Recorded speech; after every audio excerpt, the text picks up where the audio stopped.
El nen que volia veure la seva mare. Una vegada hi havia un nen que volia veure la seva mare. Feia poc que els seus pares s'havien divorciat i per això vivia amb el seu pare. El nen es va escapar de casa i va anar a la feina on normalment treballava la seva mare, però no la va trobar. Nen, que t'has perdut? No, només busco la meva mare. Treballa aquí? Sí, molts cops l'he acompanyat. Doncs jo mai t'he vist a tu, que vens a les tardes normalment. Sí. Ah, per això no ens coneixem. Jo treballo els matins. El pare va rumiar de valent on podia haver anat el seu fill i finalment el va trobar. On és la mare?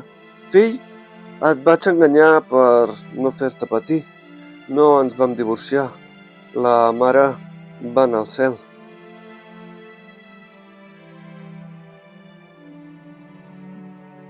Guió, narrador i muntatge, Ricard Vidal. Correcció ortotipogràfica i d'estil, Oriol Canal. Música, Indio JR. Aquest relat ha estat possible gràcies als mecenes de l'Aixeta. Entra a instagram.com/ritxillibres per saber quan penjarem el pròxim videorelat. Relats en versió text a elscontes.cat. Copyright 2024, Ritxillibres.